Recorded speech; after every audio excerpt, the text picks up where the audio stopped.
அன்பார்ந்த இணையதள நேயர்களை மீண்டும் www.qcrc.in என்ற இணையதளத்திற்காக நியூஸ் தமிழ் செய்தியறிக்கையில் உங்களை சந்திப்பதில் பெருமகிழ்ச்சி அடைகிறோம்.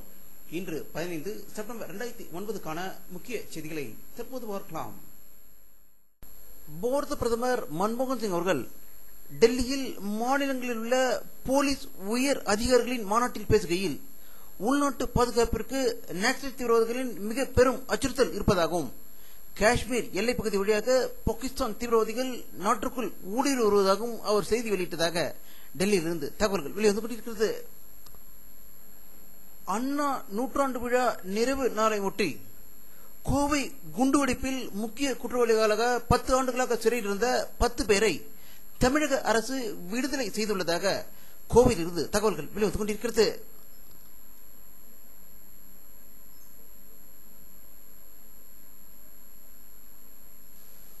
பேரறிஞர் அண்ணாவின் 101வது பிறந்த தினம் தமிழக முழுவதும் சிறப்பாக நடைபெற்றதாகவும் தமிழக முதல்வர் கருணாநிதி அவர்கள் வல்லூர் கோட்டத்தில் உள்ள பேரறிஞர் அண்ணாவின் சிலைக்கு மலர் தூவி மரியாதை செலுத்தியதாக சென்னையிலிருந்து தகவல்கள் வெளிவந்து கொண்டிருக்கிறது.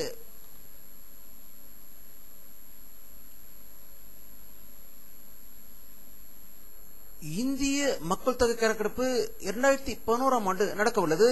இந்த கணக்கெடுப்பை ஜாதி வாரியாக நடத்த வேண்டும் என்று மத்திய சட்ட மந்திரி வீரப்ப மொய்லி கோரிக்கை விடுத்துள்ளதாகவும் இது தொடர்பாக அவர் பிரதமருக்கு கடிதம் எழுதியுள்ளதாகவும் டெல்லியில் இருந்து தகவல்கள் வெளிவந்து கொண்டிருக்கிறது.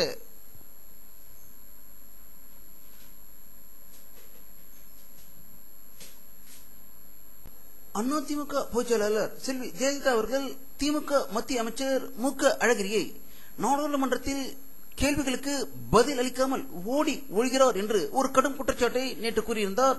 அதற்கு பதிலளிக்கும் வகையில் சென்னையில் நடந்த ஒரு விழாவில் கலந்து கொண்ட திரு மு.க. அழகிரி அவர்கள் நிருபர்கள் கேட்ட கேள்விக்கு அவர் பதிலளிக்கையில் மறைந்திருந்து பேசும் மர்மம் என்ன என்று ஜேவுக்கு எதிர்கேள்வி கேட்டிருப்பதாகவும் ஜெயலலிதா தமிழர்களை பற்றியும் தமிழை பற்றியும் அக்கறையாக பேசுவது மிக சந்தோஷமாக இருக்கிறது என்றும் நாடாளுமன்றத்தில் இந்த பிரச்சனை குறித்து தற்போது மனு அளித்துள்ளதாகவும் அது விரைவில் தீர்க்கப்படும் என்று கூறியதாக சென்னையிலிருந்து தகவல்கள் வெளிவந்து கொண்டிருக்கிறது.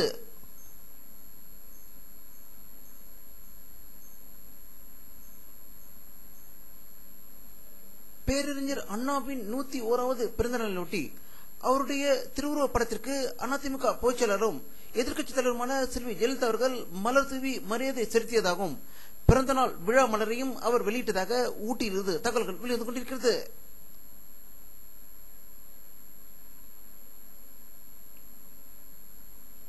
ஆப்கானிஸ்தானிலிருந்து ஆடு மாடு மேய்த்துக் கொண்டு வந்த ஆரிய பார்ப்பனியர்கள் இந்தியாவிலும் தமிழகத்திலும் திராவிட மக்களின் ரத்தத்தை குடித்து அவருடைய சொத்துக்களில் இருந்து வாழ்ந்து கொண்டிருக்கும் ஆரிய பார்ப்பனியருக்கு ஒரு பேரடியை கொடுத்திருக்கிறது சென்னை உயர்நீதிமன்றம். இன்று சென்னை உயர்நீதிமன்றம் அளித்த ஒரு தீர்ப்பில் சிதம்பரம் நடராஜர் கோவிலை அரசு எடுத்தது சரிதான் என்றும் தமிழக அரசு அதை முறையாக செயல்படுத்தும் என்றும் அந்த கோவிலை மேலும் மேம்படுத்துவதற்கு தமிழக அரசிற்கு முழு அதிகாரம் உண்டு என்று கூறியதால் ஆரிய பார்ப்பனிய தீட்சிகர்கள் அதிர்ச்சி அடைந்திருப்பதாகவும் திராவிடர்கள் பட்டாசுகளை வெடித்து கொண்டாடியதாக சிதம்பரத்திலிருந்து தகவல்கள் வெளிவந்து கொண்டிருக்கிறது.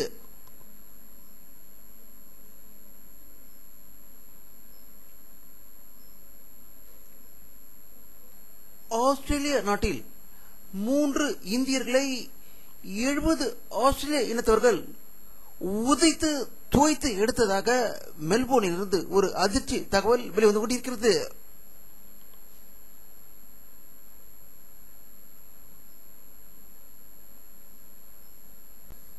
தமிழ் ஈழ நாட்டில் அப்போவி தமிழர்களை கொன்று குவித்துக் கொண்டிருக்கும் ராஜபக்சே அரசுக்கு கைகூலியாக இலங்கை தூதரகத்துக்கும் கைகூலியாக செயல்பட்டுக் கொண்டிருக்கும் ஆரிய பார்ப்பனிய பத்திரிகைகளை கண்டித்து தமிழகத்தின் முன்னணி பத்திரிகையாளர்கள் இன்று கண்டன தீர்மானம் நடத்தியதாகவும் இந்த கண்டன தீர்மானத்தில் அந்த பத்திரிகைகளுக்கு கடும் எதிர்ப்பு தெரிவித்ததாக சென்னையில் தகவல்கள் வெளிவந்து கொண்டிருக்கிறது.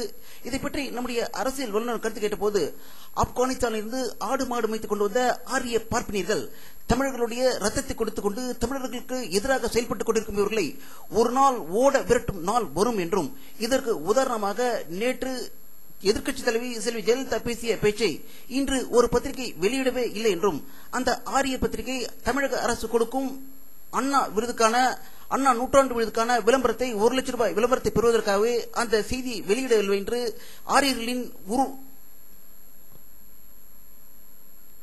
ஆரியர்களின் சுயரூபம் இதன் மூலம் தெரிகிறது என்றும், இதேபோல் தற்போது உள்ள திமுக அரசு மாறி வேற அரசு வந்தால் திமுக செய்திகளை வெளியிடாமல் மறைத்து அந்த அரசு வெளியிடும் விளம்பரத்துக்கான பணத்துக்காக அந்த செய்திகளை வெளியிடக்கூடிய தரங்கெட்ட மனிதர்களின் நிலையை நாம் நன்கு உணர்வதற்கு இது ஒரு உதாரணம் என்று வல்லுநர்கள் கருத்து வெளியிட்டிருப்பதாக தகவல்கள் வெளிவந்து கொண்டிருக்கிறது.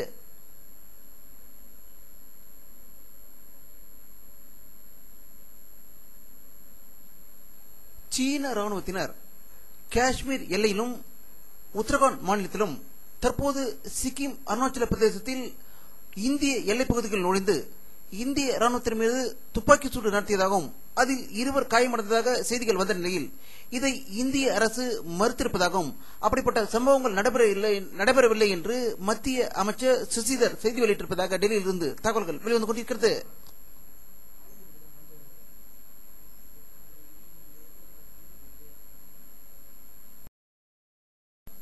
தி இன்டர்நேஷனல் அட்டாமிக் எனர்ஜி ஏஜென்சியின் புதிய தலைவராக வரும் டிசம்பர் 1 என்று ஜப்பானை சேர்ந்த ஒகியோ அமோனோவை புதிய தலைவராக தேர்ந்தெடுக்கப்பட்டுள்ளதாக செய்திகள் வெளிவந்து கொண்டிருக்கிறது.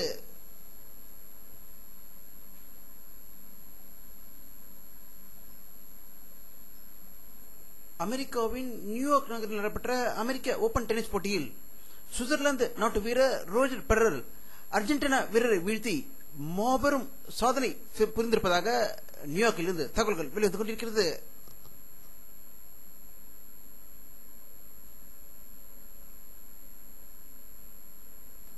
வானிலை அறிக்கை 15 செப்டம்பர் 2009 பிற்பகல் 1 மணியில் எடுக்கப்பட்ட முதல் படத்தை தற்போது பார்த்துக் கொண்டிருக்கிறீர்கள்.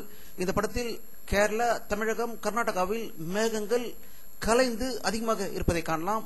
இதற்கு அடுத்த படம் பிற்பகல் 4 மணியில் எடுக்கப்பட்டிருக்கிறது. இது தமிழகத்திலும் கேரளா, கர்நாடகாவில் மேகமூட்டங்கள் காணப்படுகின்றன. ஒரு சில இடங்களில் மழை பெய்ததாக தகவல்கள் வெளிவந்து கொண்டிருக்கிறது மற்றும் பகல் நேரங்களில் வெயில் தாக்கம் அதிகமாக இருந்ததாக தகவல்கள் வெளிவந்து கொண்டிருக்கிறது.